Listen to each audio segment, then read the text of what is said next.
평안을 확인함으로 영적인 쉼을 통해 모든 삶의 쉼이 가능함을 믿습니다. 이제 안디옥 교회 두 번째 말씀인데요. 어제 말씀은 안디옥 교회의 시작과 부흥은 박해를 피해서 안디옥 지역까지 이른 무명의 사람, 그것도 몇몇이라고 표현된 소수의 사람들로 시작되었다. 하나님은 그 큰 역사를 무명의 소수의 사람들로부터 박해의 환경 속에서 일을 시작하셨다. 나누었습니다. 그렇게 박해를 피해 낯선 지역까지 온 사람들은 무명이었고 이력에는 출신지밖에 기록할 것이 없는 사람들일지라도 복음의 열정을 잃지 않았고 심겨진 자리에 복음의 씨앗으로 생명의 복음을 피워내는 일에 쓰임 받았습니다. 우리가 깨닫습니다. 하나님의 일은 고난 속에서도 시작될 수 있다. 하나님의 일은 사람의 무명함 속에서도 적은 숫자로도 시작될 수 있다. 단 한 가지 조건만 있으면요, 주님의 손에 순종하는 마음과 행동만이 있으면 이루어진다. 이처럼 안디옥 교회는 우리에게 이러한 상황에서도 복음의 꽃이 필 수 있습니까? 네, 꽃이 필 수 있습니다. 그 삶으로 보여주었습니다. 그런데 그 좋은 소문이 그 많은 이방인들이 주의 손으로 회심했다라는 소식이 500km나 떨어진 예루살렘 교회, 당시 모교회 역할을 했던 어른교회, 주인교회, 리더교회에 들려졌습니다. 근근히 고난 속에 남아있던 예루살렘 성도들에게는 이 소식이 큰 위로와 소망이 되었습니다. 물론 당시 예루살렘에는 사도들을 중심으로 예루살렘 교회를 지키려 했던 성도들이 남아 있었습니다. 그런데 그 예루살렘 교회는 자신들도 박해 속에 있으면서도 그렇게 새롭게 복음의 꽃을 피워낸 안디옥 지역에 어떤 일이 벌어지고 있는가, 어떤 도움이 필요한가를 알기 위해서 급히 바나바를 보냅니다. 이런 일은 전에 없었기 때문에 새로운 사건으로 놀라운 가운데 바나바는 가지요.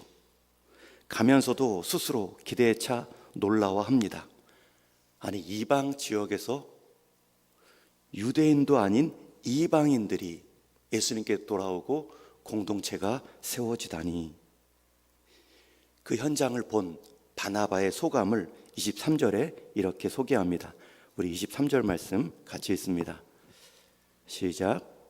그가 이르러 하나님의 은혜를 보고 기뻐하여 모든 사람에게 굳건한 마음으로 주와 함께 머물러 있으라 권하니. 오늘 아주 중요한 본문의 표현이 나오고 있습니다. 지금 바나바가 보려 했던 것은 안디옥 지역에 변화받은 사람들입니다. 어떤 변화된 모습이었을까? 유대인들이 아닌 이방인들이 예수님을 믿고 이런 공동체는 어떤 모습인가? 그걸 기대하고 가서 보기를 원했는데 가서 먼저 본 것은 무엇입니까? 그가 이르러 하나님의 은혜를 보고. 원래는 변화받은 사람들을 보러 갔는데요, 바나바는 그 변화를 일으키신 하나님의 은혜를 보았다 기록합니다. 여러분, 이 표현, 이 지점이 매우 중요합니다. 바나바가 기뻐한 것은 사람의 변화, 사람이 복음 듣고 기뻐하는 모습도 있지만 그것을 가능케 하신, 그들을 변화시킨 하나님의 은혜를 보고 기뻐했다 말합니다. 바울이 먼저 본 것은 은혜 받은 사람들이 아니라 은혜를 주신 하나님이었습니다. 이곳에도 구원의 역사, 구원의 은혜가 일어났구나. 그 일을 하나님이 은혜로 일으키셨구나. 여러분, 우리가 이 땅을 살아갈 때 가장 기쁜 일이 무엇입니까? 하나님의 은혜가 내게 임했다. 내가 죄인임을 깨닫고 그리스도의 보혈이 필요하고 새로운 생명으로 거듭나는 하나님의 은혜를 경험하는 것, 우리 인생의 가장 큰 기쁨입니다. 그러면 그것 다음으로 두 번째 기쁨은 무엇입니까? 그 하나님의 은혜가 다른 사람에게 임하는 것을 보는 것입니다.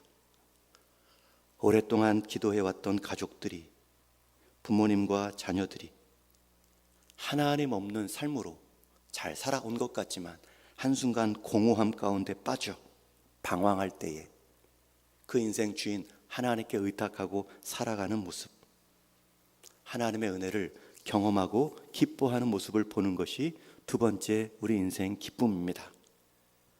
늘 돈 없으면 못 살겠다 말하며 육신의 생명에만 집착해왔던 사람들이 이제는 돈 없어도 기뻐하는 삶, 마치 중독 환자처럼 이것 없으면 죽을 것 같다라고 말했던 사람들이 그것 없이도 하나님 한 분만으로 기쁨과 소망을 말하는 것을 보는 것처럼 기쁘고 감격스러운 모습이 없지요.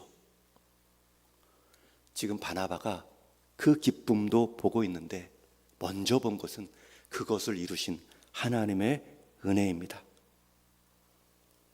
여러분, 이게 중요합니다. 만약 우리의 관점, 우리의 시선이 사람의 초점, 사람의 어떠함에 묻혀 있다면 우리의 기쁨은 항상 기뻐하라를 순종할 수 없습니다.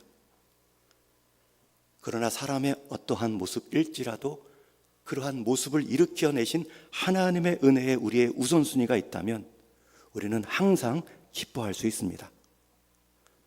사람의 어떠함도 귀합니다. 그러나 그 어떠함을 일으켜내신 하나님의 은혜를 볼 수 있는 영적 안목이 있다면 우리는 늘 기쁨으로 살아갈 수 있습니다. 왜냐하면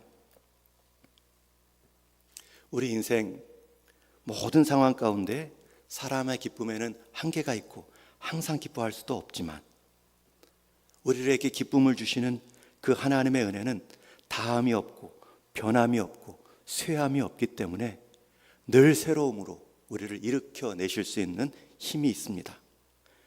여러분, 사도 바나바가 본 이 안디옥 교회 성도들이 갑자기 그 성숙한 모습으로 예루살렘 교회만큼의 덕을 이룬 공동체의 모습을 기뻐한 것이 아닙니다. 초신자의 모습입니다. 교리도 잘 정립되지 않았을 것입니다. 그러나 그들의 수준에 하나님의 역사를 보았습니다. 하나님을 찾는 마음, 하나님을 예배하는 그들의 공동체를 수준이 낮아도 기뻐하는 하나님의 역사를 보았습니다. 하나님, 저게 하나님의 역사입니까? 라고 말하기 전에 저것이 결과입니까? 저것이 저 사람의 모습입니까? 라고 말하기 전에 여러분, 자녀들을 볼 때 공부 성적 가지고 공부 결과를 보고 그 아이의 모습만 보면 기뻐할 수 없습니다. 그러나 그 자리까지 나가게 하신 하나님의 은혜를 생각하면 기뻐하고 감사할 수 있습니다. 여러분, 공부 성적이 안 나왔다는 것은 그래도 아이가 공부한다는 것입니다. 시험을 봤다는 것입니다. 아니, 시험 볼 그 아들이 내게 있다는 것입니다. 돈 못 번다는 남편, 아내 탓할 것이 아니죠. 돈 적게 벌어온다고 그것이 하나님의 은혜입니까? 라고 불평할 것이 아닙니다. 돈 버는 수고는 한 귀한 남편입니다. 적지만 그 일의 기쁨을 갖고 가장의 자리를 지키려는 애씀이 있는 남편이 있습니다. 가정을 지키는 아내가 있고요. 자녀들의 뒷바라지를 말없이 수고하는 아내의 존재가 기쁨의 이유입니다. 아니, 그것을 넘어서서 내 인생 그것을 느끼고 감사할 수 있는 내가 있다는 것이 하나님의 은혜입니다. 결과로 사람의 주어진 모습만 보면 기뻐할 수 없습니다. 그러나 그 결과까지 일으키시고 자라게 하시는 하나님의 은혜는 멈춤이 없다. 하나님의 역사를 보고 은혜를 볼 수 있는 안목이 있다면 우리는 평생 항상 기뻐할 수 있습니다.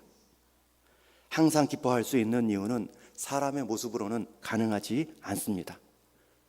오히려 항상 문제일 뿐이고 항상 아픔인 것 같고 항상 서운한 모습일지라도 그것을 통해서도 자신의 일을 이루시며 그것에서도 계속 하나님의 은혜를 멈추지 않으시는 하나님의 일하심을 보면 우리는 항상 기뻐할 수 있습니다. 저는 우리 동인의 모든 성도님들이 사람의 어떠함 보기 전에 그 사람의 어떠함에 끊임없이 내려주시는 하나님의 은혜를 먼저 발견하고 기뻐하는 믿음 있기를 주님의 이름으로 축원합니다. 아무리 기쁜 일, 아무리 반가운 장소에 우리가 간다 할지라도 그 기쁜 일, 그 반가움을 먼저 허락해 주신 하나님의 은혜를 확인하고 감사할 수 있는 성도들, 평생 기쁨의 주인공이 될 수 있습니다. 그렇게 바나바는 사람을 보러 갔지만 그 사람을 일으키신 하나님의 은혜를 먼저 보고 기뻐했습니다. 거기서 멈추지 않습니다. 최초의 교회, 이방 교회 안디옥 성도들에게 이렇게 권면하지요. 여러분, 이렇게 권면했다는 것은 아직도 미약한 공동체임을 말하는 겁니다. 앞에 23절에 보면 하반절에 굳건한 마음으로 주와 함께 머물러 있으라 권하니. 예전 성경 번역을 보면 굳은 마음으로 주께 붙어 있으라. 개역개정 4판 이전의 성경을 보면 굳은 마음으로 주께 붙어 있으라. 지금보다 더 와닿는 표현입니다. 붙어 있으라, 머물러 있으라, 이렇게 순화해서 번역했죠. 여러분, 이 바나바가 준 이 귀한 권면, 우리 성도의 신앙생활 가운데 우리의 신앙이 멈출 것 같고 자라지 않는 분명한 한 가지 이유는 머물러 있지 않았기 때문에, 붙어 있지 않았기 때문입니다. 머물러 있다는 것은 스쳐 지나가는 것이 아니고요, 붙어 있다는 것은 잠시 접촉했다 떨어지는 게 아닙니다. 머물러 있다는 것은 안주하는 것이고, 붙어 있다는 것은 잠시 접촉했다 떨어지는 것이 아니라 계속 접촉한 것이 붙어 있는 모습입니다. 우리가 가끔은 주와 붙어 있는 것 같습니다. 그러나 또 때로는 주님께 붙어 있지 않고 주님이 주신 선물에, 성공에 더 많이 내 마음이 붙어 있을 때도 있습니다. 그러나 분명히 주와 함께 머물라, 주께 붙어 있으라. 우리가 잠시 주께 붙어 있을 수는 있습니다. 그러나 때로는 더 많은 시간을 주님께 떼어내어 세상에 내 몸을, 내 생각을 두기 때문에 믿음이 자라지 않습니다. 안디옥 성도들도 나름대로 복음의 소식 기쁨을 듣고 결단하여 주께로 인생 방향을 돌이켰지만 여전히 세상으로 나아가려는 그 관성은 살아 있습니다. 주님께만 머물고 싶은 마음이 아니라 이전에 함께 머물렀던 그 자리에도 머물고 싶은 유혹이 여전히 있습니다. 그것을 누구보다 잘 아는 바나바가 말합니다. 주와 함께 머물러 있으라, 주께 붙어 있으라. 저는 이 아침에 여러분의 이 기도의 모습이 주님께 붙어 있는 믿음의 모습으로 믿습니다. 잘하셨고요, 이 붙어 있는 시간들을 확보하셔야 됩니다. 이전의 습관들을 바꾸어서 새로운 삶의 습관들을 갖는 것은 이 붙어 있음이 결정합니다. 예수님을 모르고 살던 불신자들이 예수님을 믿는다고 해서 붙어 있는 습관이 갑작스럽게 나오지 않습니다. 불신 가족분들이 예수님을 믿어서 주일 아침 교회 한 번 나올 수는 있죠. 그러나 붙어 있는 것, 매주 주일에 우선순위를 드리는 것은 쉽지 않습니다. 예전에 그 시간대 행했던 일들이 있습니다. 성도가 되었음에도 성도의 가장 기본적인 주일 예배드림이 삶의 자리로 정착할 때까지 여러 유혹과 시험이 있습니다. 그때 먼저 믿은 우리가 도와야죠. 주님과 함께 주 안에 머물라, 붙어 있으라. 그 과정에서 어떤 분들은 기존 관계에서 어려움도 당합니다. 세상 사람들이 산에 갈 때 나는 교회 가야 돼, 친구 관계, 일터의 모임도 어색해지고 소원해질 수 있습니다. 흔히 말하는 주일 성수를 성스럽게 사수하는 일이 새로운 습관이 들 때까지 각고의 수고가 필요합니다. 이게 우리 새가족들이 감당해야 될 붙어 있음입니다. 우리 기존의 성도들도 붙어 있어야 됩니다. 붙어 있지 않은데 붙어 있는 것으로 착각할 때가 많습니다. 기도하는 법을 배우셔야 되고요, 기도의 유익을 맛보셔야 됩니다. 말씀에도 눈이 뜨셔야 합니다. 혼자 읽고 묵상하는 즐거움을 누리는 습관에 머무르고 붙어 있어야 됩니다. 말씀으로 하나님과 사귀는 기쁨을 누릴 수 있도록 습관이 되는 것, 제2의 천성이라 불리우는 내 습관처럼 몸에 익히는 것은 결코 그냥 시간이 진다고 생기지 않습니다.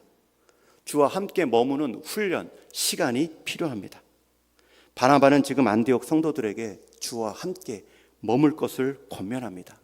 주와 함께 스치지 말고 머물라. 그것도 어떤 마음으로 머물라고 권면합니까? 굳건한 마음으로. 주와 함께 머무는 일에는 굳건한 마음의 훈련이 필요합니다. 여기서 굳건한 마음은 견고한 마음, 흔들리지 않는 마음이라는 원뜻이 있습니다. 바나바는 이 안디옥 교회 성도들에게만 굳건한 마음으로 붙어 있으라 권면한 것이 아닙니다. 이것이 얼마나 중요하냐면 안디옥 교회를 통해 후에 바나바와 바울이 선교사로 파송을 받습니다. 그리고 아시아와 유럽 지역의 전도 일정을 잡고 전도 사역을 감당하며 비시디아 지역에서도 새롭게 회심한 성도들을 향하여서 설교할 때도 이런 표현이 또 나옵니다. 우리 사도행전 13장 43절 말씀 같이 한번 읽겠습니다. 시작. 회당의 모임이 끝난 후에 유대인과 유대교에 입교한 경건한 사람들이 많이 바울과 바나바를 따르니 두 사도가 더불어 말하고 항상 하나님의 은혜 가운데 있으라 권하니. 여러분, 여기서 있으라라는 단어, 이것이 앞에 23절 함께 머물러 있으라라는 헬라어 단어와 똑같은 단어입니다. 하나님의 은혜 가운데 있으라. 여러분, 굳건한 마음으로 훈련받는 게 무엇입니까? 하나님 은혜 안에 있는 것입니다. 우리는 굳건한 마음으로 머물러 있다는 것이 스님들이나 수도사들이 면벽수행, 자기 몸을 절제하고 고행하며 얻는 득도의 자리로 나가는 것이 아니죠. 은혜 가운데, 하나님의 은혜 가운데 있는 것이 하나님께 붙어 있는 삶입니다. 그러니 내게 임한 하나님의 은혜를 묵상하십시오. 얼마나 큰지, 주의 은혜 가운데 내가 서 있다는 것이 얼마나 감사한 일인지. 우리가 주님을 믿는다는 것은 주님의 은혜를 믿는다는 말과 같죠. 우리가 주 안에서 성장한다는 말은 주의 은혜 가운데 성장한다라는 말과 같습니다. 그러니 은혜가 필요하고요. 그 은혜는 이미 우리에게 다함없이, 변함없이, 세함없이 임하였습니다. 우리가 찬양한 것처럼 은혜 아니면 살아갈 수 없는 존재입니다. 받은 것이 없다고요? 호흡마저도 은혜다. 우리가 방금 찬양했죠. 믿음의 경건의 훈련, 붙어있는 훈련의 핵심은 고행이나 수련을 말하는 것이 아니라 하나님의 은혜 안에 거하는 연습을 하는 것입니다. 아니, 이미 내가 그 안에 있음을 잊지 않고 기억하고 주기적으로 반복적으로 깨닫는 일입니다. 우리가 예수님을 믿고 나서 언제 흔들립니까? 세상이 좋아서 흔들리고 세상이 유혹해서 흔들리는 것이 아닙니다. 내 안에 그 은혜가 사라지기 때문에 흔들리는 것입니다. 큰 배에 많은 물건들, 컨테이너를 싣고 가는 배가 있을 때 그 큰 배에 무게중심을 잡고 있는 그 평형수라고 하죠. 한쪽으로 치우치지 않고 그 배를 뒤집지 못하게 하는 그 평형수가 가득하면 파도도, 심지어 배 안에 많은 짐들도 이 배를 흔들지 못합니다. 마찬가지로 풍랑과 파도가 우리 인생의 배를 뒤집는 것이 아니라 내 안에 묵직한 하나님의 은혜가 채워져 있지 않을 때 우리는 넘어지고 상심하게 되는 것입니다. 은혜가 채워져 있지 않으니 시험이 더 크게 보이죠. 내 안에 부족한 것들만 보이죠. 은혜가 가득하면 내 안에 없는 것도 없는 것 때문에 하나님의 은혜였다라고 고백하는 믿음의 안목이 있습니다. 저는 우리 동인의 성도님들이 은혜를 나누고 은혜 있는 자들을 보기 전에 우리 인생이 먼저 은혜 받은 자임을 깨닫고 은혜 없이는 살아갈 수 없다라는 고백과 함께 우리 인생 은혜의 평형수 가득 채움받아 넘어지지 않는, 상심하지 않는 인생 되기를 주님의 이름으로 축원합니다. 이제 말씀을 맺습니다. 안디옥으로 보냄받은 사도는 바나바입니다. 저와 여러분 역시 보냄받은 성도입니다. 여러분들의 안디옥은 여러분의 가정이고 일터입니다. 그리고 그곳에 임한 주님의 은혜가 있습니다. 그 은혜를 경험케 하시고 또 그 안에 머물러 있으라 권면하시며 그 은혜 안에 가족들과 친구들이 머물러 있을 수 있도록, 붙어 있을 수 있도록 우리 인생이 접착제로 쓰임 받을 수 있습니다. 한 번의 믿음, 한 번의 은혜가 아닙니다. 굳건한 믿음, 변함없는 은혜 가운데 자라가도록 돕는 바나바가 필요합니다. 그리고 그런 바나바만이 누릴 수 있는 기쁨이 있습니다. 하나님의 은혜의 안목을 길러내는 기쁨이 있습니다. 이게 전도자의 기쁨입니다. 전도자는 항상 하나님의 은혜가 한 인생 가운데 임하는 것을 발견하고 기뻐하는 자로 살 수 있습니다. 우리 동인의 모든 성도님들이 지금까지 굳건한 마음으로 주의 은혜 가운데 머물러 살아오신 것처럼 또 한 인생도 주의 은혜 안에 머물러 붙어 살 수 있도록 성능 좋은 접착제로 유용하고 유익하게 쓰임받는 좋은 테이프로